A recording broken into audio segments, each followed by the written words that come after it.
Ladies and gentlemen, welcome back to the finest Dawn of War 2 Eternal modcast this side of East Yorkshire. And today we have got a best of 3, the first game being a 1 vs 1 on Outer Reaches. Playing on the right hand side as Imperial Guard playing with the Infantry Command Company, we have got Dot.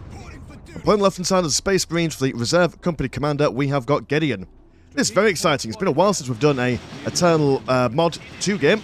But here we are, baby, here we are. They finally got a replay folder. So now I can be very anti-social and not talk to people, just wait for the replays to come in, like I usually do, because that is the way this channel works. But hey, oh, here we are, it's best of 3. I don't know who else Dot plays in this, but I do know that Dot plays in all 3 games, so that's how I'm going to work it, because all these games are quite short, so, well, some games are short, some games are long. But Dot's in all of them, so it's going to be Dot against the world, baby. That's how, again, we're gonna play it. But we'll be more organised in the future. But look at this, we've got the Imperial Guard, and they've already got triple conscript squads out and guardsman squad with the infantry company commander. They are able to basically just summon like triple. In fact, actually, all guardsmen, regardless of hero you go for, are able to go for a significant amount of conscripts at the beginning of the game, which does allow them to spread about across the map and make sure that they're able to pressure all the bits and bobs everywhere and anywhere. Space Marines are going to struggle a bit in the early game, as they've got less than 2 fighting squads at the moment, or 1 builder squad. Are you building anything at the moment? Not at the moment. But I imagine they'll be getting something out ASAP. Captain and the scouts scaring away the, well, at least one squad of, oh no, your regular, fully qualified guardsmen, no less. Sir, yes. But yeah, in Unification, Dawn of War 1, and in UA, conscripts, quite a bit weak, quite a bit weedy.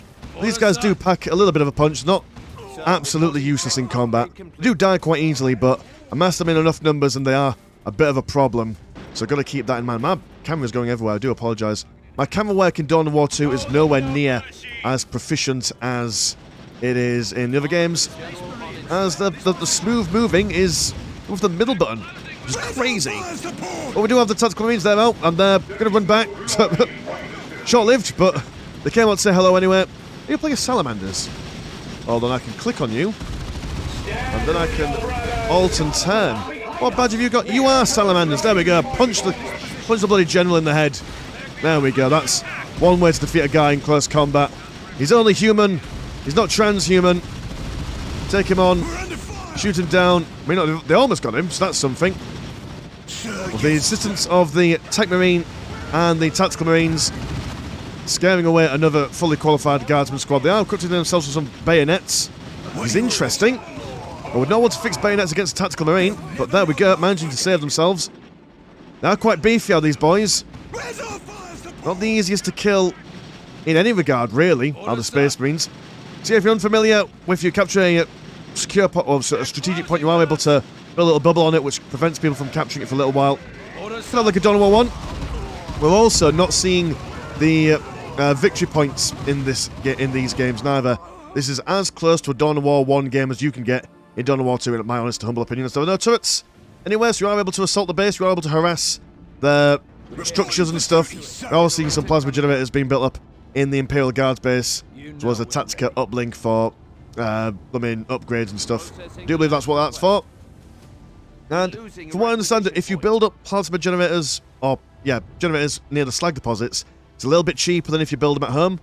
But I suppose the Imperial Guard are thinking, well, the Space Marines might come out and try and bash them, so build them close to your home where you can defend them. A significant amount of boys coming out, and we've got a Commissar squad as well, able to inspire the boys nearby for greater feats of heroism. Morale isn't a thing in this game, as far as I understand it, so just imagine that their buff does a little bit different. I'm going to pretend that I know what goes on in this game and what all the abilities do. That is the rule, that is generally how I play these kinds of things. But if I get something wrong, feel free to correct me in the comments. That's how we learn, isn't it? How we all grow as comrades in arms. Yeah, and the longer you capture these strategic points, the more money you get as well. So that used to be 60, now it's 40, now it's 70. When you capture, I think it's 40? Well, we're about to find out anyway. There we go, 40, balance of things. Sir, power node is ready. And the scouts just moving around. You know we're ready. Just being a nuisance from a distance. General's gone for stabilizers, grants the fight back ability, healing infantry over time. Quite useful, especially when he's been surrounded by infantry. Captain is unupgraded, but we do have some assault marines just going to jump straight in. Now, one of the Space Marine abilities or general faction thing to keep into consideration. That when they're in close combat and they're slicing left and right with their swords, they do AoE damage as far as I understand it. So even though they are massively outnumbered, they are able to do damage to multiple models at the same time. But that is not enough for them, I'm afraid. The guardsmen with their bayonets, able to handily take on those assault marines. Also, tactical marines are going to retreat as well. Captain does look like he's fallen down as well. Poor lad. Well, they might be salamanders. They do need a bit more of a tan to be lore accurate, I do believe. Far too pale to be salamanders, young men. I trained for sir, yes, sir. Secured. Strategic point being whittled down quite quickly. Tier 2 on the way now for the Imperial Guard. Now, what's the economies like at the moment? Power node is ready. Imperial Guard at 540 and 60 compared to 390 and 30. So Imperial Guard definitely in the driver's seat at the moment. Order, sir. Never count the Space Marines out. Small in number, Sir, power high node. in ability, A power node. but they're kind of just standing around at home at the moment. We're going to move out in force, spearheading their way through one area. I imagine this little section here is probably the juiciest to go for. Broke our backs. Ha! Commander here. General still knocking around, and it does look like that. Yeah, they've re-purchased their captain. Jump straight over on here. Commissar inspiring the boys, keeping them good and sweet. All this blue stuff. They're going Super Saiyan. Imagine that increases their melee combat damage and reduces the incoming damage. That's what I'm going to guess. That's my pretend understanding of what this ability does. But Commissar running away like the coward he is. And the captain almost dying, or the general even, surviving with 11 health. It would have been amazing if they were able to get that down. But quite a handy, or handed, whatever word you want to use, capable assault from the Space Marines here.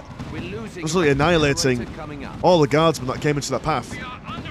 Now the centre is theirs to open up. Will take them a little while to cut through all the strategic points and stuff, but some Marines are going to chase after these guys. They're quite low in health though, got to be careful. Looking to protect their plasma generators. They managed to scare them off home there. There's another squad of conscripts down here, causing some issues. Yeah, probably these guardsmen, there's just so bloody many of them, all the way around the map. You beat one squad back and then just another one comes straight back afterwards. Quite fast reinforcement rates and all that. Captain's running away, by the looks of things. Can't see the exclamation mark I said there. And the Chimera comes forward, going for some additional armour plating. He's going to be a tough customer to deal with. Especially Space Marines being nowhere near. They've got nowhere near tier 2 money at the moment. We've got the blue money there, which is different from the orange money. Devs of Eternal Mod, if you could do me a solid, do me a favour, and change the orange money to blue money and the blue money to green money, that would make casting infinitely easier. But the Imperial Guard, I assume, because there's no way of me telling who's won this or not, playback is over, I'm going to assume the Imperial Guard win. That is my assumption. So, yeah, so well done, Dot. Let's move on to the next game. So here we are in game number 2. We're on Judgment of Carrion. It's still 1 versus 1. We've got Dot playing as Space Marines with the Reserve Company Commander. And we've got Waz, at least I'm going to pronounce it as Waz, of these numbers and letters. And he's playing as the Eldar, and we've got the Autarch X-Knight Warrior Path Commander. Isn't that very exciting? So we did see Dot in the previous game quite handily take on his opponent by using the Imperial Guard's advantages of just basically throwing loads of bodies at the problem until they win, essentially. Using their overwhelming numbers to pressure all the sides of the map, make sure they get the economic advantage, get to tier 2, Chimera comes out, and it's all done and dusted. This time there's the Eldar, and he's playing as Space Marine, so we'll see if he's able to use the might of the Imperium against the tricksy, wixy ways of the Eldar. So the Eldar are quite fast. They've got a little shieldy kind of thing. They don't take any health damage until their shields are taken down. And the shields do have like a general recharge rate. It does increase quite a lot depending on if they're near structures or something. So if they're able to build little structures around the map, they are able to, almost like a car refueling themselves in certain places. It's kind of how it works, I think. We shall see. We've got some plasma generators being popped down. And we are seeing, well, since these guys have gone for the Reserve Company Commander, I imagine, yeah, there we go, we've got some Assault Scout Marines, which are, where are you? You're over here. Got stabby bits. And that's one good way of countering the shields. Now, I can't remember for the life of me whether the Eldar shields take more or less damage from ranged stuff than do melee stuff. in my brain, my brain's telling me they take more damage in close combat to the blue.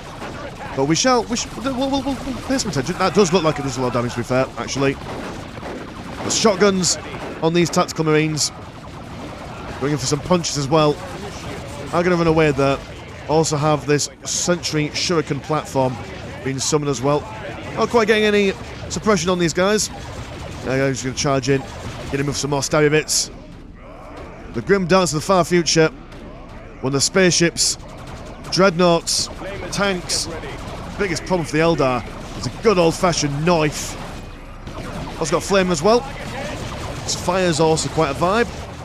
Can the captain take on this sentry shuriken platform? Does manage to get it, and then the moment he gets it, runs away.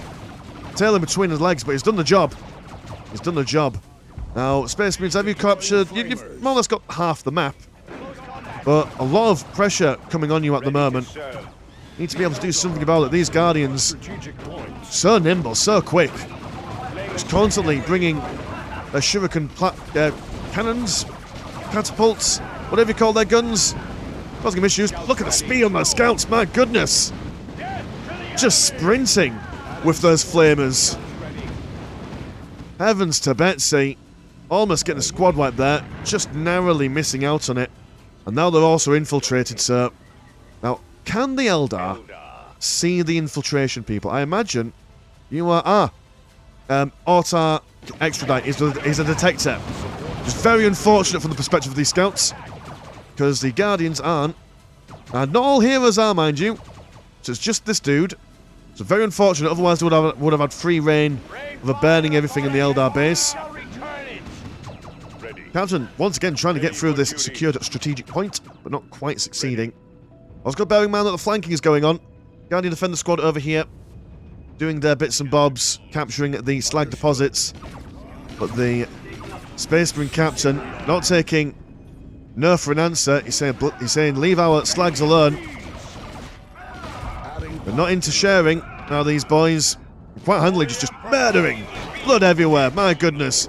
Whoever thought that a tiny fragile Eldar body could hold so much liquid in it. But infiltrated, moving around. Very sneaky indeed. Does require the use of their power though, from what I understand. So gotta bear in mind that they can't be infiltrated all the time. It's a toggleable ability. Toggleable ability being quite a difficult phrase to say, but well done me for saying it twice. Without a single stutter. We'll see if we can do it third time later on. But the Eldar now moving around in a big death ball, I imagine. Just to keep them safe from the tactical scouts. The Autark Exodite being able to see the infiltration. These guys are quite vulnerable if they go out on their own. Look how many there are. There's like 8 men in a squad. Men or women, you know. The Eldar don't differentiate on gender when it comes to fighting.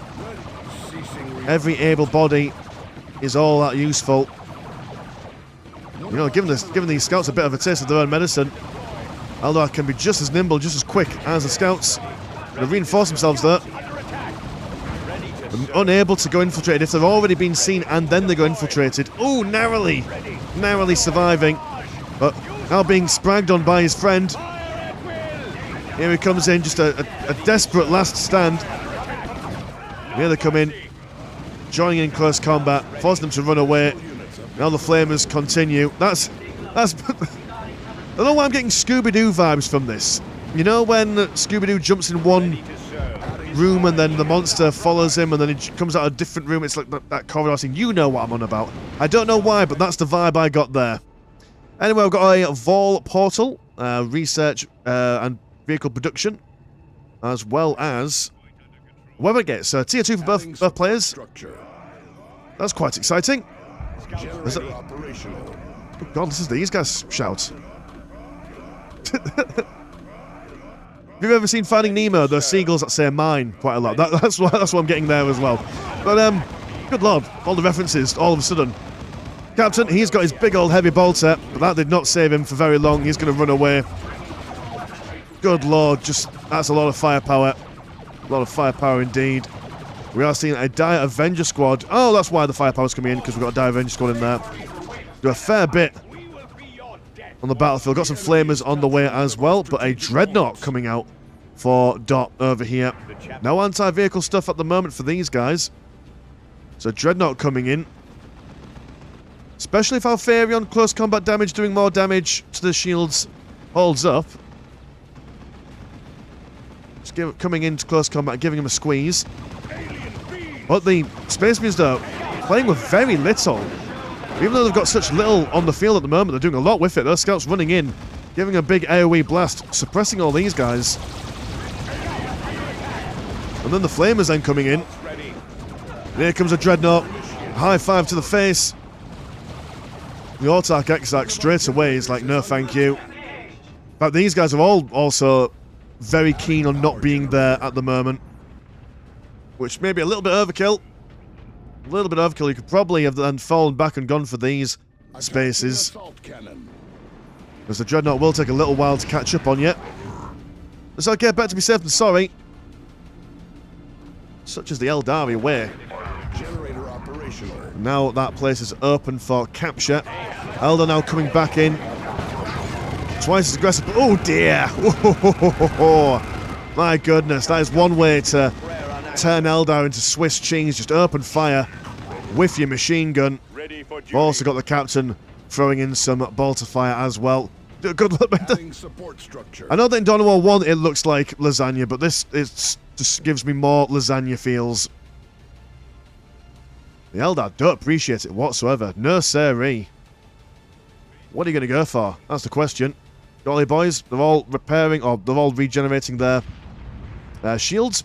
Support structure complete. And they're going to go around this way. Adding support structure. I mean, the Space Marines do have control of the center. You don't want to fall within the range of that Dreadnought once again. I'm not sure if moving around the Death Ball is going to help you this time. That Dreadnought is able to do a lot of AoE damage. And actually, you know what? He's figured, right, okay, with all you guys over here, I just need to march this boy right straight in. He's going to focus on those warp generators. Although then again, in saying that, the Eldar are going to do exactly the same. And what is this? This is 60 blue worth of stuff being killed. I mean, look at the moment. The Eldar is only 50 blue and the Space Marines are 100 at the moment, but they will quickly fall back down to Eldar numbers if they're not careful. Looks like they're going to try and go for that Vol portal. Vol being one of the gods of the Eldar, if I'm not mistaken. If my Eldar lore is not mistaken at all, which it probably is, in all fairness.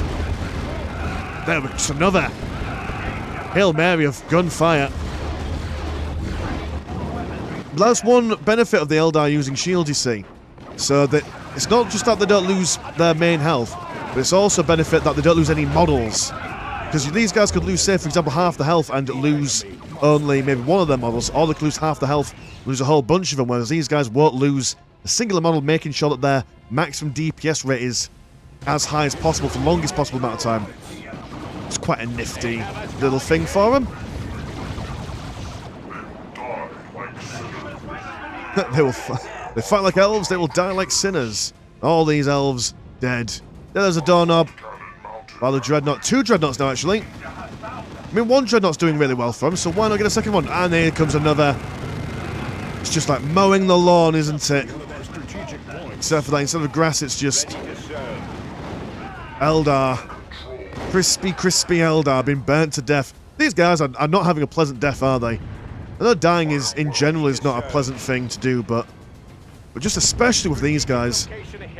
You know, over here's gone for a missile launch. Hold on, let me click on you and then turn around. Yes, you've gone for a missile launcher. Fair enough. Adding power generator. Fair enough indeed. What amazing camera work that was. Only a couple of volleys from that missile launcher should be able to take on a plasma generator.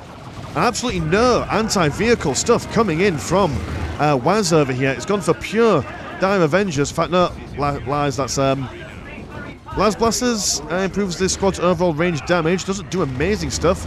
Fusion guns, there we go. Firepower against vehicles. That does something. Fair enough. Need some more there. Doesn't seem to be doing damage that's required of it. Not quick enough anyway. The Dreadnoughts are going to very quickly hobble away. These aren't slow boys. Kind of see what people meant a little while ago when I posted a video of Eternal Mod a little while ago, saying the game seems a bit sped up. I haven't sped this game up at all. This is the natural movement speed of all these guys. According to the mod, maybe the Dreadnoughts could have been slowed down a little bit, maybe. It's all in practice and it's all in play. But I quite like stubby legs sprinting across the map. Just, oh, my goodness. I don't know why, but seeing an Eldar die to a Dreadnought is always infinitely more impactful than, say, an Orc or something. An Orc you expect to be broken in half, but an Eldar, they're just so fragile, man. I always feel so bad for them. Well, we've got another Dreadnought coming out, because if it ain't broke, don't fix it. Although I imagine those Dire Avengers are now really causing a problem for those Dreadnoughts. We've got a little bit of money saved up for all the players. We've got a lot of red money, or orange money, shall we say, saved up for the Eldar. So that's interesting. Gonna go for a Falcon. Kind of transport some boys and girls across the map. Also just sounds nice. A treat for the ears, listening to the guns going off. Eldar recapturing their stuff across the flanks. Space Marines, they were enjoying holding the centre for quite some time, but now they're actually going to be struggling quite a bit. The Eldar have got a massive surplus of troops as well as money. They can keep their assaults going for quite some time. Yes, fair play that the Dreadnought was doing amazing stuff earlier on and can instantly wipe out Morris' entire squad, but they've got the money to instantly replace them. Mind you, in saying that, the Space Marines do have almost double the red money that the Space Marines have. I can't quite remember off the top of my head what abilities that they have. In Dawn of War Eternal Mod, much like in Dawn of War 2, you are able to have access to a bunch of global abilities that you can use at a cost of your red money, which you gain from killing enemies. So the more you kill, better and more red stuff you get. Almost taking out that Vol portal there. Real shame I didn't get that. We'll send the Eldar back into the tier 1s, I imagine. Not sure the Eldar, if they take up the same way as everyone else, or if it's like a more of a Dawn of War 1 kind of thing. Oh, I've got some Tactical Marines. Oh, Devastate Marines, sorry. Pardon my French. Never mistake or mischaracterize a Space Marine. Woe betide to the man who does that. But the fall back over here. They're still quite low on health. Dreadnought and the Scouts working together in tandem, but the Scouts are being mowed down quite quickly. A wonderful selection and combination of weapons from the Dire Avengers here. Fusion guns, flamers, and the other ones, the las blasters. Devastators go down. Terminator, sorry, not Terminator, the Dreadnought, the last one standing from the perspective of Dot, and it does look like that Dot throws out the GG over onto that side. But yeah, you know what, it's kind of a similar situation where the Space Marines have just basically been outmatched by the sheer number and mass of things. They're able to spread out and get all their gubbins across the map and stuff. But also it was the combination of the weapons as well. It was the fusion blasters, like I said, las blasters, all that stuff. Space Marines not really being able to... Well, actually, if maybe they transitioned away from having the Dreadnought to maybe getting those Devastators a little bit earlier, maybe getting some Assault Marines to maneuver around these guys and keeping them on the move, maybe it would have been a different story. Anyway, cool, let's move on to the next game. And here we are with the third and final game in game number 3. We're on Blood River, it's a 1 versus 1, and we have got Gideon playing as the Reserve Company Commander for the Space Marines, and we also have Dot playing as the Infantry Company Commander for the Imperial Guard. Look at this one, Blood River! If you've not seen this map on Dawn of War 2 Eternal Mod before, well, we'll just look at it. It's just like how we remember it. It's more walls and stuff. Still got the river. It's not quite as red as we're familiar with, more of like an iron brew, like as if Scotland decided to dump its chemical waste in here. But we've got reeds, I guess. Got a lot more Egyptian vibe over here. But in the centre, we've got some strategic points to be captured. On the far side, I imagine this is where the victory points will be held and stuff. But no, it was just a general normal match, nothing too crazy and stuff like that. So yeah, it'll be interesting to see if Gideon is able to resist the mass of... In fact, actually, no, we're not even seeing a mass of conscripts from Dot at the moment. It's just 3 fully qualified guardsmen units at the moment. It's a, yeah, infantry company command. So it's the same. In fact, I would say, did Gideon go for the reserve company commander at the beginning of this best of 3? Not entirely sure. cannot remember for the life of me. It's been a while since I've One of our initiates watched the video fallen. or the replay. Even though I've been recording all these in one sitting. My memory is of a goldfish. Leave me alone. But we've got a tactical squad. And they have had one model been shot down by the fully qualified guardsman. Going to see a captain run straight forward. Slay one man himself. Strategic points. But they are losing, more or less instantly, the hard labour that he's managed to gather over here. So, yeah, the guardsmen just being able to use their mass of troops to spread out once again. Space Marines can't really contend with it. Also got that Commissar coming out as well. Quite a strong individual unit as well. Especially in the close combat department. Are we seeing anything being built up at the moment at home? Oh, we're going to see some Assault Marines. Good for tying these guys up, but they are going to go for the bayonets. We have seen them use their bayonets before, and those bayonets aren't exactly the worst in close combat, especially when they're en masse. Dear oh dear, just... He's not really resisting the damage, is he? That's so much armour. Needs to be sent back to the shops. They jump straight in. Yes, indeed. Assault Marine, it is the guard. The guard has fought you back hard. Now we're going to fall back over here because there's some tactical scout squads causing some mischief. And just narrowly, actually, avoiding that decap there. Being able to build a... what do we call it on the slag deposit. So good on them. Mighty fine job indeed as the general comes out and then starts giving them a taste of their own medicine. Going for a decap over there. The submarines back on their feet, ready to see what else they can do and achieve stuff. Now, what is the plan here? The guardsmen will now be quite entrenched over here. Going against them solo is not going to be a great idea. Probably just focus on, there we go, on the flanks and stuff. After all, on their own, individually, guardsmen aren't exactly very strong. It's when they're massed and in number is when they're at their strongest. What are you doing? Just standing there, taking a lot of damage across the chops. That will not do you any favours, young man, young sir. But how do you pull away? Like, if you're like a really disciplined guardsman player, do you know that moving your boys separately is going to cause you pain? How would you convince a guardsman player to separate his units? I suppose this one way. Give him some tasty resources that I can't possibly say no to. And when the guardsman gets greedy, that's it. That's when you send the boys in. Although now you're retreating. Oh dear. Dear oh dear, this was your time to shine. Gideon, you got your scouts over it. They could have moved up as well. While one squad of guardsmen were down here. Playing a bit defensively, playing a bit sheepish. Like Kasparov versus Deep Blue. You know, just a little bit too defensive in the later games. Could have been a bit more aggressive. Sorry, I just watched the documentary about Kasparov versus the chess-playing computer. Now, all my references will be chess-related. Or maybe not. But yes, there we go, look at this. Jumping in, and then jumping in again. That's how you do it. Knock him down for charge, you knock him down for jump. A second Assault Marine squad, yes, that's the way forward. Yeah, have they got bayonets? Fantastic, but you've got a chain sword. And that is how you make a guardsman squad retreat. Now it's time to recap your bits and see where it sits. Even these guardsmen are running away and they haven't even taken any damage. What a powerful stuff. What's going on with the economy at the moment? Does look like that dot is nearly ready for tiering up. I can't remember if it's 250 blue that is required to get up into tier 2. And we're quite far... oh, hold on. God, these buttons are so small. We are quite far away from getting it for Gideon at the moment. He's the underdog, man, and I always support the underdog. But I am an underdog myself in most things in life.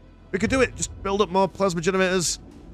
Get some more... where are they? Slag deposits. It's golden, baby. Tier 2 is on the way. And there's just more and more plasma generators being picked up down here as well. Once again, the back on mass. Submarine's going to jump over the mountain there. There we go. Didn't see that coming, did you? Quite an impressive jumping range. Tactical scouts running into a dead end. Deciding to jump back over here. And, oh, we've got some submarines over here now decapping some stuff as well. Okay, yes, the Imperial Guard might be able to be in Tier 2 significantly longer, or significantly earlier, sorry, than the Imperial Guard. Space Marine can, sorry. So my brain's not working at the moment. Yeah, they might be in there a little bit earlier, and they might get that Chimera out, but if they could just be a nuisance around the whole entirety of the map, just distract them for long enough, maybe then they'll be able to catch up. Just by being pure, stubbornly annoying, that might be the way forward.